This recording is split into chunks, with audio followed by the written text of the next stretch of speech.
Couturier, couturière papillon.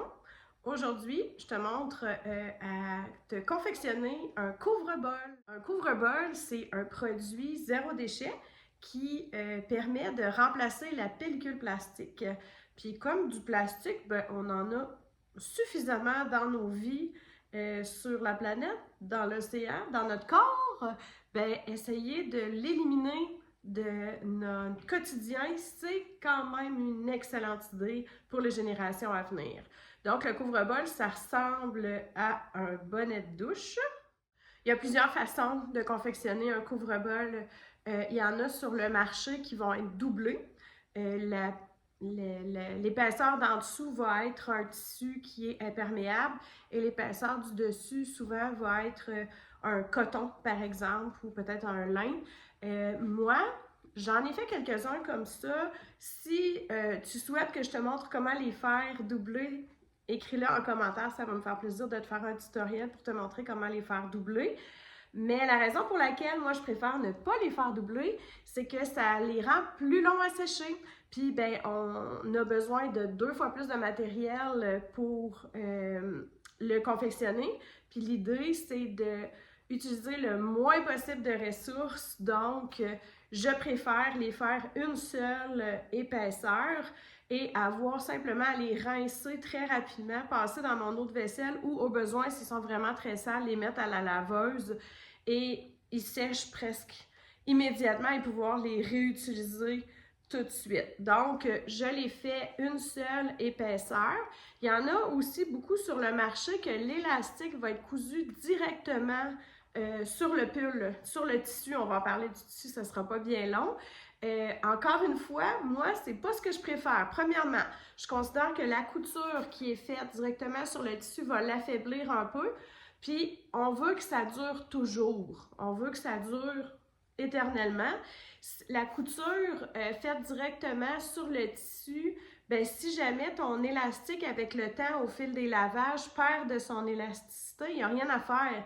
Il faudrait découdre, puis une fois que c'est cousu, là, ce matériel-là, ça l'affaiblit beaucoup, on ne pourra pas le réutiliser. Donc, ma façon de faire, ce que j'ai créé, c'est que je mets un billet autour de mon couvre-bol et j'insère l'élastique à l'intérieur. Vous allez voir, on va le faire ensemble, mon billet n'est pas fermé, ce qui fait en sorte que si mon élastique n'est pas tout à fait assez serré, j'ai accès à mon élastique, je peux le resserrer. Puis, après plusieurs années, écoute, il y en a, ça fait vraiment plusieurs années que je les utilise puis ils sont encore corrects, là, mais que mon élastique a comme la fibre a séché, il a perdu son élasticité, je peux le remplacer très facilement et continuer d'utiliser mon couvre-bol longtemps. Le matériel que j'utilise pour faire mes couvre-bols, c'est une sorte de tissu qui s'appelle du pull, P-U-L. C'est un tissu qui est imperméable, qui est comme recouvert d'une petite membrane qui est imperméable. C'est pas le plus écolo des tissus, mais étant donné qu'on peut le réutiliser à de très nombreuses reprises, c'est quand même vraiment beaucoup plus écolo que ton saran wrap, que ta pellicule plastique. Parce que ta pellicule plastique, c'est du pétrole. Donc, ça demande l'extraction du pétrole, la transformation de cette matière-là, l'emballage, le transport pour chaque rouleau que tu utilises. Il y a toutes ces ressources-là. Tandis que mon couvre-bol, c'est pas parfait. C'est pas du tissu réutilisé d'une vieille chemise ou d'une vieille paire de bobettes. C'est du tissu neuf qui, lui aussi, a demandé des ressources. Mais au moins, on peut vraiment le réutiliser très, très, très longtemps et de cette façon-là émettre moins de GES. Puis c'est ça qu'on veut. J'ai des fournisseurs aussi qui proposent des pulls qui sont faits à partir de bouteilles d'eau recyclées. Encore là, c'est pas parfait, mais j'adore ça. Petit velours, allez voir en ligne, je commande en ligne sur Petit Velours et ils ont des pulls qui sont faits de bouteilles d'eau recyclées. Il y a Éclat, EKLA aussi qui offre des pulls trop beaux. En fait, moi, je vous recommande de ne pas aller sur ce site-là parce que ça peut coûter cher. Les motifs sont tellement beaux, ça n'a juste pas de bon sens. Sinon, les magasins à grande surface de couture, Club Tissu, Fabricville, tout ça ont des pulls PUL Tu vas en trouver sur Etsy. C'est quand même un matériel qui est assez facile à trouver, mais qui n'est pas donné. Donc, mais ça n'en prend pas beaucoup pour faire notre couvre-bol. On coud ça ensemble? Tu peux créer un couvre-bol de vraiment différentes dimensions. Tu peux en créer pour ton bol à salade, tes assiettes à tarte, ton plat de lasagne.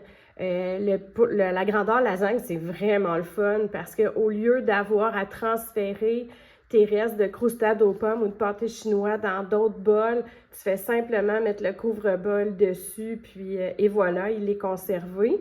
Ce que tu dois faire, c'est prendre le bol pour lequel tu veux créer un couvre-bol et tracer le contour en ajoutant 1 pouce tout le tour de du contenant pour lequel tu veux créer un couvre-bol. Moi, j'ai comme des grandeurs standards parce que ça s'adapte quand même vraiment bien à plusieurs grandeurs. Je vais même les utiliser pour des plats carrés. Par exemple, des fameux plats en plastique ou en verre dont j'ai perdu le couvert ou que le couvert est abîmé, ça fonctionne très bien, même si le plat il est carré. Donc, j'ai des grandeurs standards et mon patron, pour mes grandeurs standards, ben, c'est tout simplement des couvercles de jolies boîtes de carton que j'ai dans lesquelles je mets des boutons, plein de choses. On peut voir que ça a servi souvent à tracer des couvre-bols. Donc, j'ai comme 3 grandeurs. Tu peux utiliser, donc, par exemple, le couvercle d'un grand chaudron pour tracer pour un couvre-bol qui serait assez grand pour aller sur un bol à salade, un cul de poule ou une assiette à tarte, par exemple. Et pour des plats plus petits, comme un bol à soupe ou tes plats, ben, tu pourrais prendre une assiette, tout simplement, une assiette de service ronde et t'en servir comme patron. La crête de tailleur ne fonctionne pas vraiment bien sur le pull, fait que je prends un stylo des plus simples, vraiment, parce que de toute façon, je vais tracer sur l'envers, puis je vais couper sur la marque, donc c'est pas grave si je fais ça à l'encre. On va découper ça, et voilà.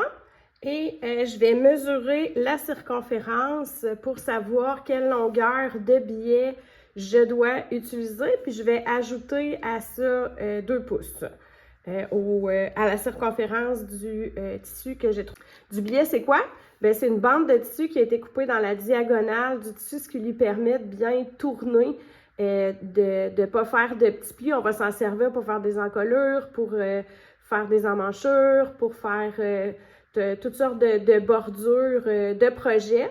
On peut le faire à cheval. Si on le fait à cheval, il va être plié en 4. Il va être pré-plié en 4.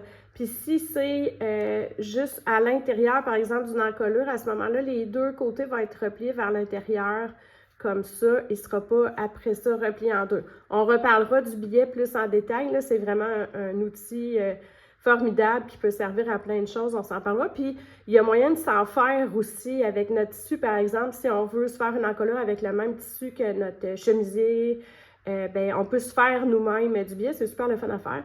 Puis, il y a des petits appareils à billets pour venir le plier en 4 ou faire repasser comme ça de façon impeccable. Mon billet de façon impeccable, je vais le faire en 2 étapes.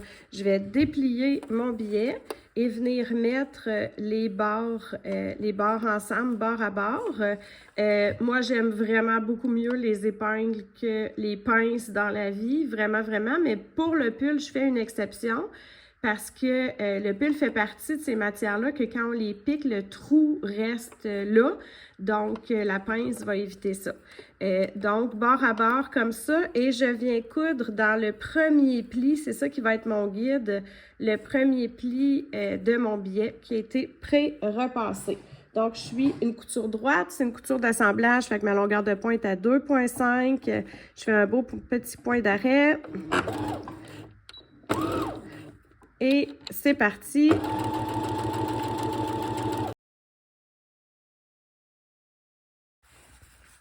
Ce que je vais faire pour que je puisse avoir accès à mon élastique, c'est que le bout qui dépasse là, à la fin, je vais le replier vers l'intérieur, comme ça. et je vais le superposer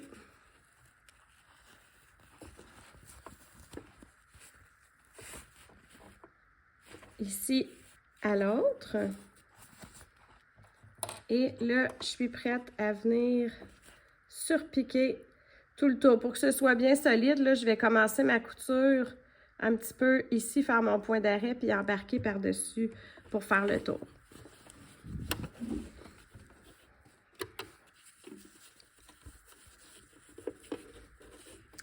Comme c'est une surpiqûre, je vais allonger un peu mon point. Je vais faire un beau point d'arrêt.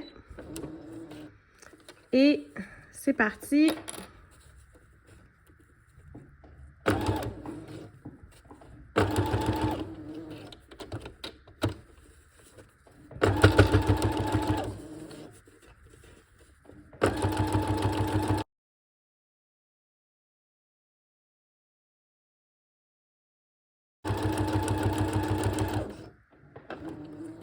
Un point d'arrêt à la fin. Et voilà! Maintenant, insérer un élastique à l'intérieur de mon billet.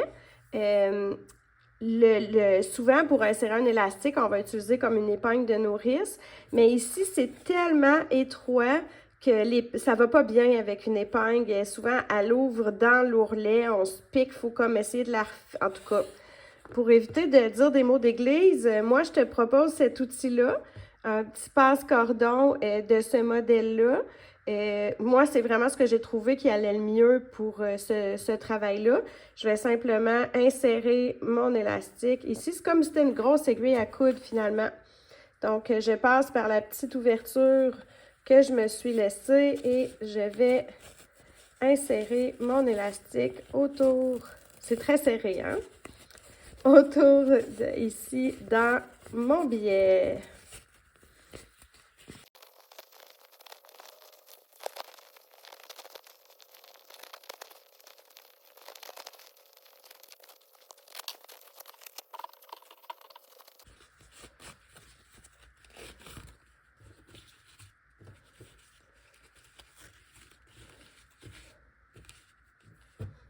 Donc, quelle longueur d'élastique utiliser? Ben, ça dépend vraiment de ton élastique et de la circonférence de ton couvre-bol. Mais souvent, là, si tu mesures la circonférence que tu as fait pour avoir la longueur de billet que tu avais besoin, tu enlèves jusqu'à 40%.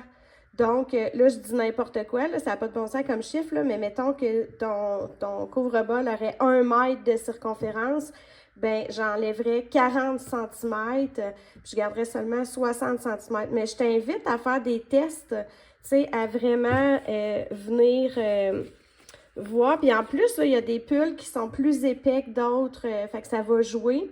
Puis ce qu'on veut, ben, c'est que ce soit assez solide pour bien tenir sur nos bols.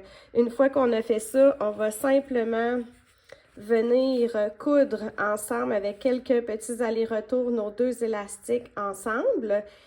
On fait ça.